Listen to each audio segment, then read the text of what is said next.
Assalamualaikum warahmatullahi wabarakatuh. Good evening, Luzon, Visayas, and Mindanao. I am Princess Abiba Saripauda from Radyo Pilipinas. Welcome to Balitang Pambansa. Tonight's headlines. President Ferdinand Marcos Jr. thanks Filipinos for casting their votes and ensuring the peaceful and orderly conduct of the 2025 midterm polls. The winning administration senatorial bets thanked those who supported them and those who helped earn them seats to the upper chamber. The Canlaon volcano erupted again earlier today, and the Philippine Institute of Volcanology and Seismology, or PVOX, says that there is a possibility of a hazardous eruption as it remains under alert level 3. On top of the news, managing close to 70 million eager and energized individuals of all ages and sizes to reenact democracy's most sacred exercise is by no means a simple feat. Still, the COMELEC has to thank the tens of thousands of teachers and volunteers who helped administer the vote process and the cops and soldiers who kept it fair, safe, and under control. And an awestruck and thankful president gave them their flowers and due, as we hear more from our Kenneth Paciente. President Ferdinand R. Marcos Jr. expressed his gratitude to all Filipinos who participated in the recent national and local elections. He considered the peaceful and orderly conduct of the elections a triumph for democracy, reflecting order, honor, and national unity. The president emphasized that the results of the election symbolizes the people's desire for officials who care and are ready to address the country's main challenges, such as inflation, unemployment, corruption, and other burdens of ordinary Filipinos. He also thanked those who supported the administration's candidates under the Aliansa para sa Bagong Pilipinas. Although not all alliance candidates won, the president assured that their advocacy and mission for change will continue. The president also praised the candidates who did not win, saying that public service does not end with elections. He stressed that their courage and willingness to serve remain vital, regardless of the outcome. The chief executive called for unity and cooperation among the newly elected officials, regardless of their party or coalition. He said governance is a collective responsibility that must be guided by a common and sincere goal, the welfare of the majority. Based on the partial and unofficial tally of the election, 6 administration senatorial bets made it to the Magic 12. Among them are ACT CIS Party List Representative and Deputy Majority Leader Erwin Tulfo, former Senators Ping Lacson and Tito Soto, re-electionist Pia Cayetano, Las Piñas Representative Camille Villar, and former Senator Lito Lapid. Yesterday, the president voted early in Batac, Ilocos Norte, together with former First Lady Imelda Marcos and his sister Irene Marcos Araneta. Meanwhile, First Lady Liza Marcos and presidential sons Vinny, Simon, and Ilocos 1st District Representative Sandro Marcos voted in Calayab, Lawag. From PTV Manila, Kenneth Paciente, Balitang Pambansa. After 3 consecutive months of power rate hikes, Meralco is set to implement a rate reduction this May. The power distributor announced a decrease of 75 centavos per kilowatt hour, bringing the overall rate down from over 13 pesos to 12 pesos and 26 centavos per kilowatt hour. This means households consuming between 200 to 500 kilowatt hours can expect savings ranging from 150 pesos to 375 pesos on their electricity bills. Meralco explained that the decrease is due to several power plants resuming operations after undergoing maintenance or repairs. Improved electricity supply in the Luzon grid also contributed to lower charges in the wholesale electricity spot market, along with the strengthening of the Philippine peso against the US dollar. Following the highly anticipated midterm elections, several senatorial candidates from the administration backed senatorial bets under the Aliansa para sa Bagong Pilipinas coalition came close to securing spots in the coveted Magic 12. As the counting continues and results shape the country's political landscape, these candidates share their thoughts and messages of gratitude and hope. PTV's Melades Moras has the story. Aliansa para sa Bagong Pilipinas, senatorial candidate Erwin Tulfo midterm elections. Tulfo made special gratitude to President Ferdinand R. Marcos Jr., who personally endorsed him and campaigned for them during the past 3 months. Based on initial reports, Tulfo was among the front-runners in the senatorial race. Well, would like to thank the President, number one, for choosing me as part of the Alianza. It's time for me to go to work to show you na hindi po nasayang ang boto ninyo sa akin. And willing to work po with the rest of the lawmakers. Tulfo emphasized that once officially seated in the Senate, he's ready to work with all his fellow senators regardless of their political affiliation. He stressed that collaboration is essential to advancing key legislative measures that will truly benefit the Filipino people. I will have to talk to them, reach out siguro kay Senator Bongo, and then doon kay Senator Bam Aquino, and then I will say, how can I help? Remember, Congress and Senate, it's numbers game, di ba? Gumawa ka ng mga batas, nagpahal ka ng panukawal ng batas, pagdating na ng botohan, kung sino marami, papasa, di ba? Among other Alianza senatorial candidates who are expected to win are former Senator Ping Lacson, former Senator Tito Soto, Senator Pia Cayetano, Representative Camille Villar, and Senator Lito Lapid. Nagpapasalamat po ako sa lahat po ng sumuporta po sa akin ngayong eleksyon na ito at kampanya na po ito. I'm very, very grateful for all their support. Meanwhile, for former DILG Secretary Benhur Abalos, although he's not part of the Magic 12 based on partial and unofficial results, he still expressed gratitude to everyone who supported him. Sa aking mga kasama sa alyansa, salamat sa samahan at sa pagkakaibigan. Mailit kong binabati ang lahat na nagwagi sa halalan. Naway, pagsilbihan ninyo ang ating bansa ng tapat at buong puso. According to Alianza campaign manager Toby Chanco, the objective of the Alianza campaign was to rally support for the election of senators who could help the administration in its efforts to uplift the lives of our countrymen. That's why they consider the victory of some of their candidates a vote of confidence in the Bagong Pilipinas vision of the administration. From PTV, Mela Las Moras, Balitang Pambansa. Meanwhile, the Commission on Elections or COMELEC clarified that the sudden drop of about 5 million votes in partial and unofficial results was not due to cheating or vote manipulation. It was caused by technical issues where duplicate and incomplete transmissions were not properly filtered. The issue has already been addressed and official canvassing has started. And COMELEC may by Saturday once all votes, including those from extended voting areas, are fully canvassed. The 24/7 Threat Monitoring Center of the Interagency Task Force composed of Commission on Elections or COMELEC, the Department of Information and Communications Technology or DICT, the Presidential Communications Office, the Parish Pastoral Council for Responsible Voting or the PPCRV, and META continues to stay on high alert, closely guarding against any attempts to compromise the automated counting systems and actively monitoring the spread of disinformation online. PTV's Maribel Custodio has the report. The number of recorded election-related cybercrime incidents dropped on Election Day. According to the Cybercrime Investigation and Coordination Center, or CICC Incident Monitoring System, although there was an upward trend in the incidents from May 5 to May 11, with the highest number of cybercrime incidents recorded on May 11, a day before the elections, with over 250 incidents, the number of election-related cybercrime incidents recorded yesterday did not exceed 200. Maganda naman yung kinalabasan natin ng pagbantay natin. Naging effective yung campaign natin against disinformation.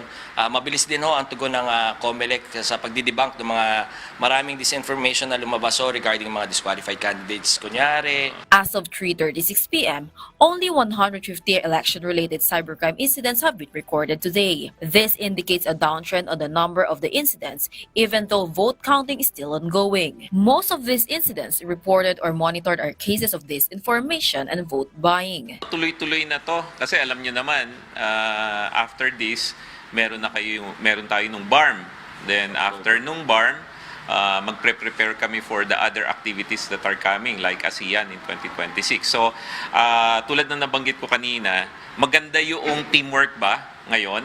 At saka dalawa yan, private and public yung mga platforms nakikikooperate with the authorities. So malamang itutuloy-tuloy na natin to hanggang kaya, hanggang may fake news dyan, nandito kami para i-take down sila. In an interview with Bagong Pilipinas Ngayon with DICT spokesperson Aboy Paraiso, he said that Meta, Google, and other partner social media sites have been swiftly taking down false information related to elections. The DICT stated that the interagency task force preparation were effective as there were no major threats during the elections. The DICT also advises the public to verify online content through the official social media pages of the government agencies and candidates. Yung mga kababayan na makakaasa ho kayo, nandito ho ang pinagsanid na puwersa ho ng inyong pamahalaan, nandito ho ang PCO, nandito ho ang DICT, CICC, andyan ho ang COMELEC, NBI, PNP, para ho siguraduhin at panatiliing safe, with integrity and peaceful ho ang ating eleksyon. Makakasiguro ho kayo na hindi ho kami tumitigil na sa pag-i-ensure na lahat ng sistema ng ating pamahalaan ay safe po, lalong-lalo na ho itong automated election systems ho natin. From PTV, Vel Custodio, Balitang Pambansa. House Speaker Martin Romualdez has been officially proclaimed as the representative of latest 1st District for his 3rd consecutive term and 6th overall. Running unopposed, Romualdez thanked the public for their continued trust and vowed to deliver more meaningful programs and projects. Under his leadership, the House of Representatives has passed several significant bills that are now in effect to continue his service across the district, aligning with the mandate of President Ferdinand Marcos Jr. On the other news, Mount Canlaon's on and off behavior is keeping LGU officials, PVOCs, seismologists, and those living near and around the volcano, many of whom may have been displaced on edge, especially after today's latest pre-dawn release of ash and volcanic debris, categorized by PVOCs experts as a moderate explosive discharge that lasted roughly 5 minutes and sent ash and debris shooting to 5 kilometers high. Canlaon's last eruption portends of an even more hazardous and catastrophic blast. Our Rod Lagusad fills us in with more report. Canlaon volcano erupted again early this morning. According to VWOX, this indicates that a hazardous eruption remains possible, especially since the volcano is still under alert level 3. VWOX Director Teresito Bacolcol explained that the eruption can be classified as a moderate explosive one. He said it lasted for about 5 minutes and released a thick plume reaching 4.5 kilometers high. When we say moderate explosive eruption, this means na mas malakas ito kaysa, of course, may hinang pagsabog. Pero this is not the worst case scenario. But it can still produce hazards like ashfall, volcanic gas, and pyroclastic density currents na nakita natin. And ito ay pwede pa rin magdulot ng significant impacts, especially near the crater. A loud rumbling sound was also heard in parts of Canlaon City. May pyroclastic density currents din, or PDC, na bumababa sa southern slopes ng bulkan, and may naitapong malalaking bato and nasunog yung vegetation sa paligid ng bunganga. Kaya yung nakikita nyo kanina na yung may mga videos na nagkaroon ng illumination, nasunog yung vegetation sa paligid ng bulkan. A pyroclastic density current is a fast-moving mix of volcanic materials and gases that flows down the slopes of a volcano. It is highly dangerous because it incinerates everything in its path. Before the eruption, PVOX observed a drop in sulfur dioxide level. According to Bacolcol, the volcano's conduit was blocked, causing overpressurization, which then led to the eruption. Ashfall was reported in La Carlota City, Bago City, and La Castellana. VWOX continues to urge the public to remain vigilant. From PTV Manila, Rod Lagusad, Balitang Pambansa. Ako po si Liceo Toscano, niraan sa Barangay Manubuan. Hindi lingid sa atin na kung walang titulo ang iyong sinasaka or yung lupa, hindi ka talaga makapa-improve. Pero ngayon, makikita man natin na yung pursigi kaming mag-asawa talagang nandyan na. Kaya nagpasalamat kami dahil dito. ito ang nagpapalakas sa amin na magtanim upang yung kinabukasan namin masagana. Kaya masasabi ko na itong titulo na ito ay talagang nagpapatibay at saka nagpapalakas sa isang tao. Pero kung wala kang ganito titulo, medyo alanganin ka. Kasi alam natin sa kapanahonan ngayon, mahirap. Mahirap ang mag-improve sa lupa na yung sinasaka. Pero kung mayroon ka ng titulo, lahat talagang magagawa mo. Kaya malaki talaga ang pasalamat namin. Kung wala kang lupa na siguro na iyong-iyo, hindi ka makapagpupundar ng maganda. Kaya salamat ako sa DAR municipal level at sa provincial level, lalong-lalo na sa ating DAR secretary at sa ating presidente, mahal na presidente Ferdinand Bongbong Marcos Jr.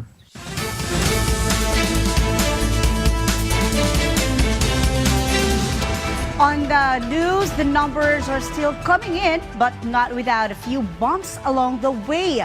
With over 97% of election returns now in, the PPCRB is double-checking, verifying, and making sure every vote is counted right down to the last trickle. As our Rod Lagusa tells us more.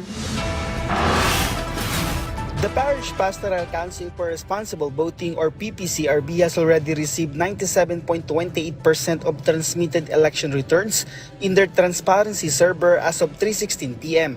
This corresponds to 91,083 precincts across the country. Pautay-utay na lang because usually past 97% it comes in trickles already. PPCRB spokesperson Ana Singson said that there are still some areas in the country with less than 95% transmission. In BARM, only 73.55% of election returns have been transmitted, which is why they expect many more to come from the region. For overseas absentee voting, 89.26% have been transmitted, while in Zamboanga Peninsula, 94.86% of election returns have been transmitted. PPCRB added that the regions of National Capital Region, Northern Mindanao, and Davao Region still have precincts with no transmission yet. In NCR, only 2 LGUs have achieved 100% transmission. These are Pateros and San Juan. Earlier, the discrepancies observed by the PPCRB in the votes they received in their transparency server had already been resolved. One of these was the discrepancy found between the internal count and the data released by other transparency server holders.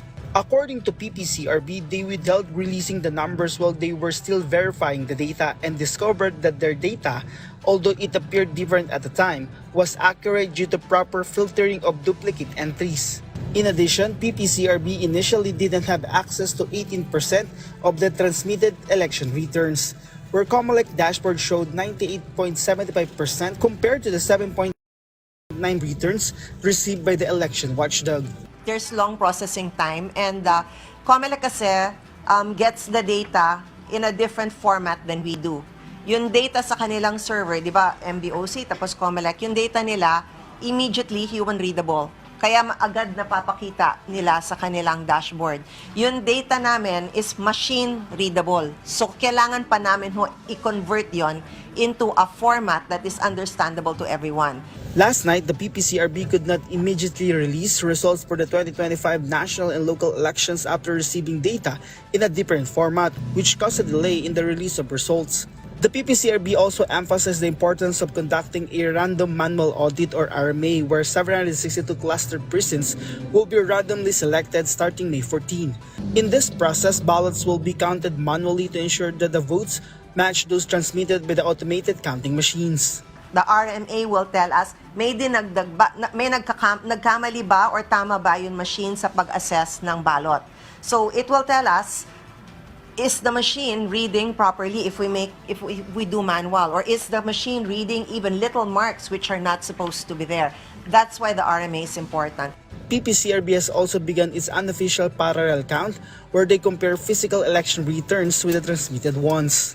The Citizens Arm said that they have received 5,406 physical election returns or ERs.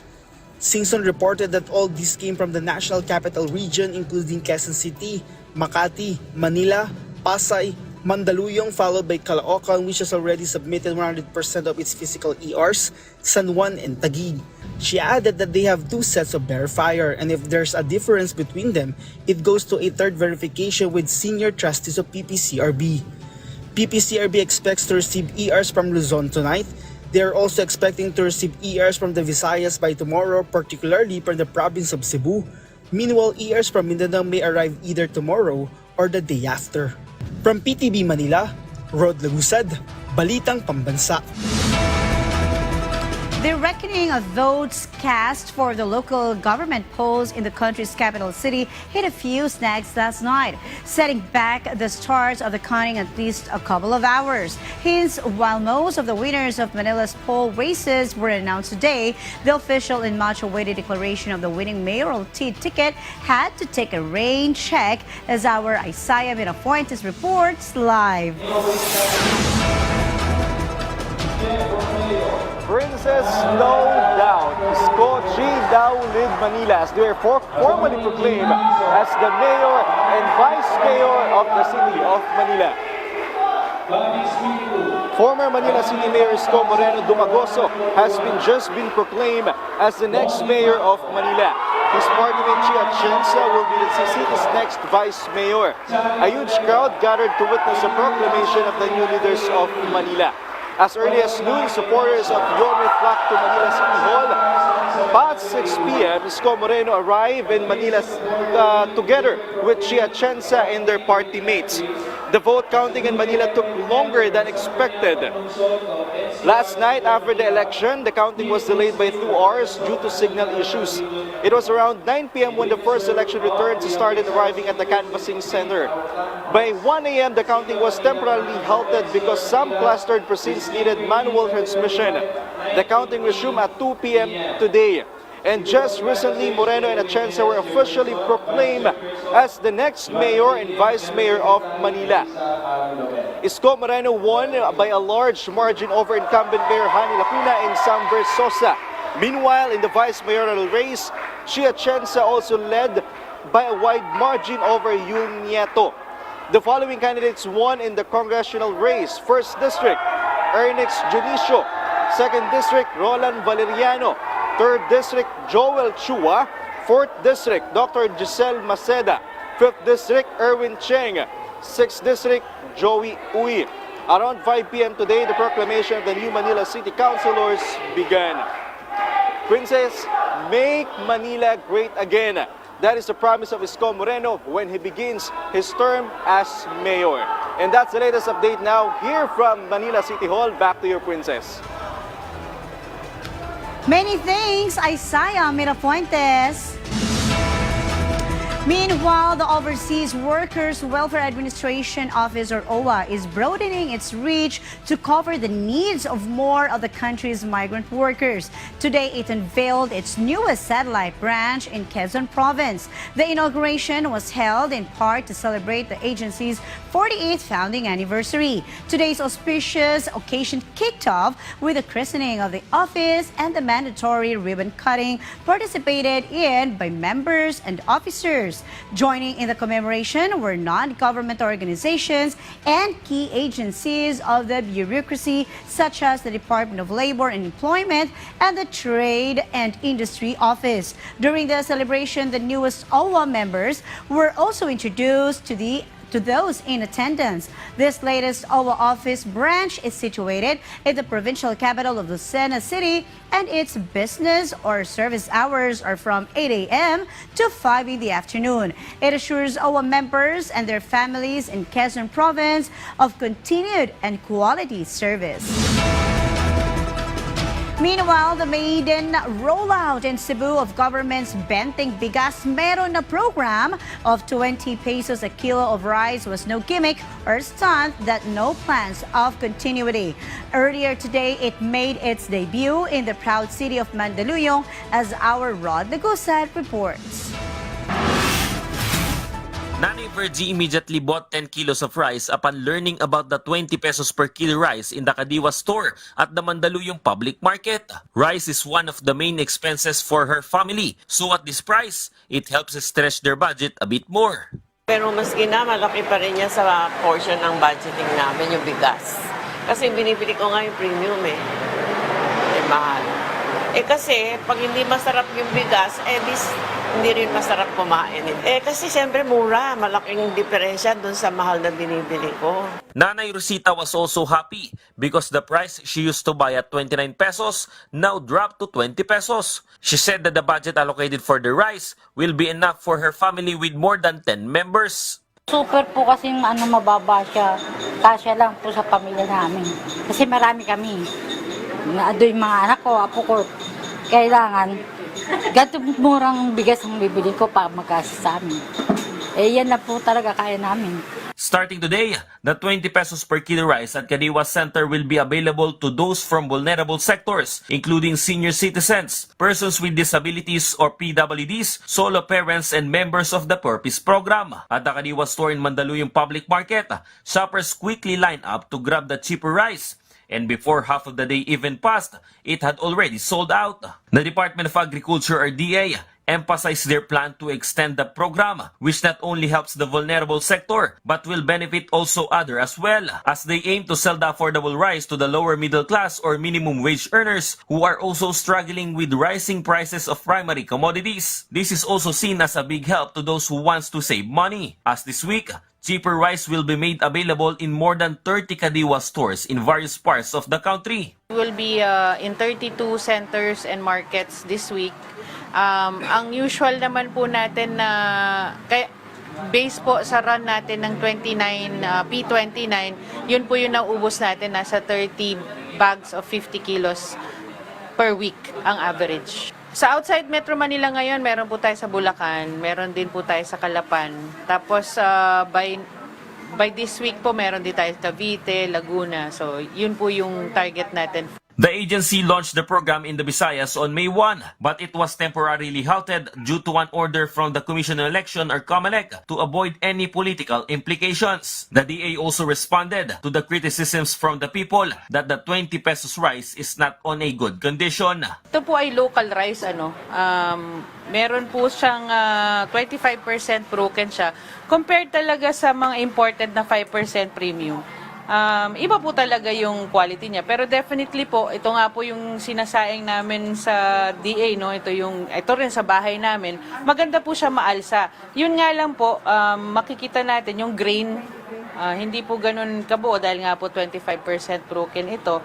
At yung kaputian niya, syempre yung ina-expect nating maputi na bigas, hindi po siya ganun kaputi. Pero definitely, masarap naman po siya at malambot, maalsa. The agency also showcased that they had been delivering 30 to 50 sacks of rice per week to Kadiawa stores when it was still being sold at 29 pesos per kilo, proving that the cheaper rice will likely be a hit with consumers too.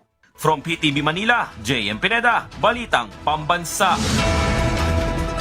Thank you, JM. And that concludes a rundown of the latest, widest, and most comprehensive news and information from all across the nation. This is your trusted news source, always ready to inform and serve the Filipino people. Catch Balitang Pambansa again tomorrow at 7 a.m., 12 noon, 6 p.m., and 9:30 p.m. for more updates and developments. From Radyo Pilipinas, I'm Princess Habiba Saripaudak, and this is your Balitang Pambansa.